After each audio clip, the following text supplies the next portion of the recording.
बिस्मिल्लाहिर्रहमानिर्रहीम। शुरू अल्लाह के नाम से जो बड़ा मेहरबान निहायत करम करने वाला है। मोहतरम नाजरीन, अस्सलामु अलैकुम।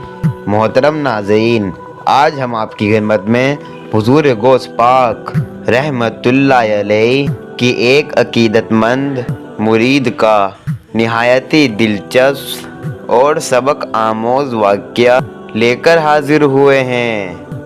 मोहतरम नाजरीन, पुराने वक्तों की बात है कि एक इलाके पर हुकूमत करता था। ये बादशाह इम्तियाही लालची और जालिम किस्म का इंसान था। इस बादशाह का एक सिपा सालार था। वो बहुत ही होशियार और ताकतवर था और साथ ही साथ में ये एक जादूगर भी था। लेकिन सबसे बढ़कर ये बादशाह का निहायती वफादार था। बादशाह ने अपने जादूगर सिपा सालार से एक ज़ेरे ज़मीन ज़गार बनवाई हुई थी, जिसमें वो अपना खजाना रखता करता था।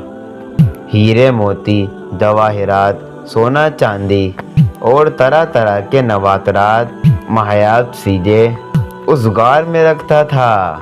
मोहतरम नाजरीन, उस गार का दरवाज़ा जादू के एक मंत्र से बंद होता था और उसी मंत्र से खुलता था। उस बादशाह ने अपनी रियाया पर जुल्म सितम कर करके उनसे तरह तरह से लूट करके अपना खजाना गुफा में भर लिया था। इस बादशाह के पास बेइंतहा दौलत जमा हो चुकी थी। मोहतरम नाजरीन, बादशाह के पास एक बाग था कि उस पर एक मीठे और कीमती अनार लटके थे। ये अनारों का बाग ऐसा बाग था कि इस तरह का बाग पूरी रियासत में किसी के पास नहीं था। और हकीमों के मुताबिक इन अनारों में कई बीमारियों की शिफा भी थी। अगर किसी मरीजों को इस बाग में से अनारों की ज़रूरत होती तो वो बादशाह वो अनार इतने महंगे करके बेचता, गरीब तो उसे खरीदने की ताकत ही नहीं रखते थे और वो बेचारे उसी बीमारी के साथ ही मर जाते थे। लेकिन उनका इलाज नहीं हो पाता था। लेकिन हकीम हर बीमारी को उसी अनार का रस पीने को बताते थे। नाजरीन, वो बादशाह अनारों को दूसरे मुल्कों में बेचता था और वहाँ से भी अच्छी खासी दौलत कमाया करता। लेकिन उसमें से कोई गरीब इंसान एक अनार भी भूल करके खा लेता और बादशाह को ये बात पता चल जाती तो वो बादशाह उस इंसान को मौत के घाट उतार दिया करता था। गर्ज ये है कि उस बादशाह की दहशत पूरे इलाके में फैली हुई थी। नाजरीन, इसी तरह दिन गुजर रहे थे और लोग उस बादशाह का जुल्म खामोशी के झेल रहे थे। लेकिन साथ ही साथ अल्लाह तबारक व तआला से दुआ भी कर रहे थे कि वो उन जालिम की कैद से उन्हें आज़ाद फरमाएं। नाजरीन, एक दिन क्या हुआ कि उस इलाके में हुजूर गौस पाक शेख अब्दुल कादिर जिलानी के एक मुरीद की आमद हुई। वो इलाके की मस्जिद में रात गुजारने की गर्ज से चला गया। रात का अंधेरा खा चुका था तो एक शरीफ इंसान ने उसे काफ़ी देर मस्जिद में बैठा हुआ देखा तो उससे पूछने लगा कि खैरियत तो है भाई, तुम कौन हो? इतनी देर से मस्जिद में क्यों बैठे हो? तो गौस पाक के उसके मुरीद ने बताया कि मोहतरम, मैं एक मुसाफिर हूँ, बगदाद से आ रहा हूँ और आज रात मैं यहीं क़याम करूँगा। उस शरीफ इंसान ने उस मुसाफिर को अपने साथ लिया और अपने घर ले आया, खाना खिलाया और रात रहने के लिए भी जगह दी। खाना खाने के बाद गौस पाक रहमतुल्लाह अलैह का मुरीद उन मेज़बान से कहने लगा कि मोहतरम, मैंने सुना है कि आपके इलाके के अनार बहुत मशहूर हैं। क्या आप मुझे अनार खिला सकते हैं? मेज़बान ने कहा कि आप बिल्कुल ठीक कह रहे हैं, लेकिन वो अनार आपको किसी भी कीमत पर नहीं मिल सकते। मोहतरम नाज़रीन, ये सुनकर मुसाफिर हैरान रह गया कि ऐसा क्या है उन अनारों में कि वो अनार मुझे किसी भी कीमत पर नहीं मिल सकते। मुसाफिर को परेशान देखकर मेज़बान ने सारी की सारी कहानी सुना दी कि वो अनार एक बादशाह के हैं, कि वो जालिम और ताहिर इंसान है। अगर कोई इंसान उस बाग में से एक अनार भी चुरा ले तो वो बादशाह उस इंसान को कत्ल कर देता है। गौस पाक के उस मुरीद ने अब उस मेज़बान को कुछ भी नहीं कहा, लेकिन दिल ही दिल में ये फैसला कर लिया कि मैं उस बादशाह के जाकर ज़रूर मिलूँगा। अगले दिन गौस पाक का वो मुरीद कीमती पोशाक पहनकर बादशाह के पास गया और कहा कि बादशाह सलामत, मैं दूसरे मुल्क से आया एक ताजिर हूँ और मैंने आपके अनारों की बहुत सी शोहरत सुन रही। आपसे कुछ अनार खरीदने आया हूँ और उसके बदले में मैं आपको मुँह मांगी कीमत अदा करूँगा। वो बादशाह बहुत लालची तबीयत का था। उसने जब मुँह मांगी कीमत सुनी तो उसने उसको अपने शाही मेहमान खाने में ठहरा दिया और कहा कि ये ताजिर, आप हमारे मेहमान हैं, यहाँ रहें और आपको जितने अनार ज़रूरत होंगे वो हम आपको दे देंगे, लेकिन अभी हम किसी काम से जा रहे हैं। मोहतरम नाजरीन, बादशाह का मामूल था कि जिस गार में उसने सोना छुपा रखा था, रोज़ की रोज़ वो गार देखने जाता था अपने सोने खजाने देखने के लिए, और साथ में उसका जादूगर सिप्पा सालार भी होता था। सिप्पा सालार अपने जादुई मंत्र से उस गुफा का दरवाज़ा खोलता और बंद भी कर देता था। इस तरह किसी और की रसाई खजाने तक मुमकिन ही नहीं थी। बादशाह जब अपने खजाने को देखकर वापस आया और वो ताजिर से मिला और अपने ताजिर से कहने लगा कि बताओ मियाँ, तुम्हें कितने अनारों की ज़रूरत है। मोहतरम नाजरीन, ये सुनकर गौस पाक रहमतुल्लाह अलैह के मुरीद ने कहा, नहीं नहीं, मैं अनार खरीदने वाला ताजिर हरगिज़ नहीं हूँ, बल्कि मैं तो एक मुसाफिर हूँ और हुजूर शेख अब्दुल कादिर जिलानी अल मारूफ गौस पाक रहमतुल्लाह अलैह उनका मुरीद हूँ। मैं यहाँ से गुज़र रहा था, मैंने इन लोगों को बुरे हालात में देखा, इन पर जुल्म और सितम देखे तो मैं इनकी मदद करने के लिए यहाँ रुक गया। बादशाह सलामत, मैं आपको अल्लाह की अज़ाब और नाराज़गी से डरा रहा हूँ कि बुरे कामों से बाज आ जाओ। गरीब रियाया पर जुल्म और सितम ना किया करो। जो खजाना आप इस गार में इकट्ठा कर रहे हो वो आपके किसी भी काम नहीं आने वाला। एक न एक दिन आप इस दुनिया से खाली हाथ चले जाएंगे और ये खजाना आपकी कोई भी मदद नहीं कर पाएगा।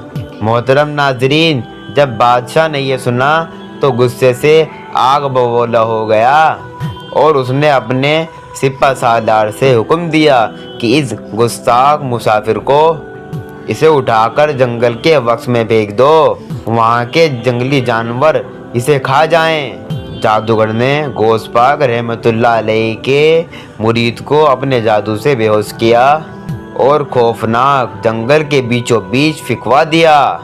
मोहतरम नाजरीन, थोड़ी देर के बाद उस मुसाफिर को होश आ गया और उसे अपने पीर शेख अब्दुल कादिर जिलानी रहमतुल्लाह अलैह अपने पीर की बहुत शिद्दत, और उसने उनका नाम लेकर अपने इर्द गिर्द एक दायरा खींच लिया और उसमें बैठकर हुजूर गौस पाक रहमतुल्लाह अलैह की याद में बैठकर रो रो कर अल्लाह पाक से दुआ करने लगा। ए तमाम जहानों के पालने वाले परवरदिगार, मैं आपको हुजूर गौस पाक का वास्ता देता हूँ, अगर मेरी मौत ऐसे ही लिखी हुई है तो मैं तेरी रज़ा पर बिल्कुल राज़ी हूँ, लेकिन इन गरीब और मजलूम गाँव वालों की मदद फरमा, इन्हें इन जालिम बादशाह से हिफाजत फरमा और इन पे किसी नेक दिल हाकिम फरमा और किसी नेक दिल इंसान को इन पर हाकिम बना। मोहतरम नाजरीन, इधर एक मुसाफिर दुआ कर रहा था और इधर ये बादशाह महल में बैठा हुआ बेचैनी महसूस करने लगा। उसे कुछ समझ नहीं आ रही थी कि उसके सीने में अचानक ये घुटन कैसे महसूस होने लग गई। उसने सोचा कि क्यों ना वो खजाने की तरफ चले जाए कि हीरा मोती जवाहरात को देखकर उसका दिल बहल जाए اس نے اپنے سپاہیوں کو یہ کہہ دیا کہ میں آرام کر رہا ہوں اور کوئی بھی میرے کمرے میں داخل ہو کر میرے آرام میں خلل نہ ڈالے۔ محترم ناظرین، پھر بادشاہ اس خزانے والی غار میں پھر چلا گیا۔ جب بادشاہ اس خزانے کی غار میں داخل ہوا تو اس کا سپہ سالار کا گزر ہوا۔ جب اس نے یہ دیکھا کہ غار کا دروازہ تو کھلا ہوا ہے تو وہ سوچ میں پڑ گیا کہ شاید کل رات جب میں خزانہ دیکھنے آیا تھا اس وقت میں نے اسے کھلا چھوڑ دیا ہوگا۔ یہ سوچ کر اس نے اپنے جادو کے منتر سے اس دروازے کو بند کر دیا اور وہ بادشاہ اس خزانے والی غار کے اندر قید ہو کر رہ گیا۔ سپہ سالار محل کے اندر واپس آ چکا تھا۔ اس نے سپاہیوں سے بادشاہ کا پوچھا تو سپاہیوں نے کہا کہ بادشاہ اس وقت آرام کر رہا ہے۔ تو محترم ناظرین، ادھر بادشاہ جب اپنا دل بہلانے کے بعد باہر نکلنے لگا تو وہ یہ دیکھ کر حیران ہو گیا کہ اس غار کا دروازہ باہر سے بند ہو چکا تھا۔ اس نے اندر غار کے اندر بہت آواز مچائی تاکہ اسے کوئی بچا سکے، لیکن اس کی آواز سننے والا وہاں پر کوئی بھی موجود نہیں تھا۔ اس نے بہت کوشش کی کہ وہ کسی طرح یہاں سے باہر نکل سکے، لیکن تقدیر الہی کو کچھ اور ہی منسوب تھا۔ اس بادشاہ کا شاہی مزاج تھا۔ اس نے زندگی بھر ذرا سا بھی سختی کا سامنا نہیں کیا تھا۔ اسے تو یہ احساس سکھایا جا رہا تھا کہ وہ اس غار میں قید ہو چکا ہے۔ محترم ناظرین، اسی کیفیت میں وہ اتنا غمگین ہوا اس کی دماغ کی نسیں پھٹ گئی اور بادشاہ نے تڑپ تڑپ کر وہیں ہیرے جواہرات کے اوپر اپنی جان دے دی۔ محترم ناظرین، ادھر کیا ہوا کہ کچھ دیر کے بعد بادشاہ کی کچھ خبر نہ آئی تو اس کے سپہ سالار جادوگر کو پریشانی ہوئی۔ اس نے بادشاہ کو تلاش کرنا شروع کر دیا اور وہ تلاش کرتے کرتا اس خزانے تک جا پہنچا اور اس نے دیکھا کہ بادشاہ کی لاش ساری زندگی کی دولت پر پڑی ہوئی ہے اور اس دولت نے بادشاہ کی جان نہیں بچائی تھی اور بادشاہ کسی فقیر کی طرح دولت کے انبار پر اپنی جان گنوا چکا تھا۔ محترم ناظرین، بادشاہ کے سپہ سالار کو اس نے یہ بات سوچی تو غوث پاک رحمۃ اللہ علیہ کے مرید کی وہ باتیں یاد آ گئی۔ ایک دن یہی دولت جسے تم اپنی زندگی مانتے ہو، اس سے تم اپنی حیات کا مقصد جانتے ہو، یہی تمہاری زندگی ختم کر دے گی۔ محترم ناظرین، یہی سپہ سالار بادشاہ کی لاش دیکھ کر گمسم کھڑا تھا اور تھوڑی دیر بعد یہ بغیر کچھ سمجھے جنگل کی طرف چلا گیا۔ اسے اپنی منزل معلوم نہیں تھی کہ یہ کہاں جا رہا ہے، بس اس کے دل میں دنیا کی اکتاہٹ پیدا ہو گئی۔ یہ اپنی باقی کی زندگی ویرانوں میں گزارنا چاہتا تھا۔ ابھی یہ جنگل میں گیا ہی تھا، اس نے دیکھا کہ غوث پاک کا وہی مرید جس نے اسے جنگل میں چھوڑ دیا تھا وہ سجدے میں پڑا ہوا اور اللہ تعالیٰ سے دعا فرما رہا ہے۔ اس سپہ سالار نے اس نیک دل انسان کے پاؤں پکڑ لیے اور اپنے گناہوں کی معافی مانگی۔ محترم ناظرین، غوث پاک کا وہ مرید بہت انتہائی نیک دل انسان تھا۔ اس نے سپہ سالار کو فوراً معاف کر دیا اور سپہ سالار کے ضد اور اصرار پر غوث پاک رحمۃ اللہ علیہ کے اس پیر کو اس علاقے کا بادشاہ بنا دیا گیا اور سب لوگوں کے ساتھ اچھا برتاؤ کیا جانے لگا اور سب سے بڑھ کر وہ اناروں کا باغ اللہ تبارک و تعالیٰ کی راہ میں وقف کر دیا گیا۔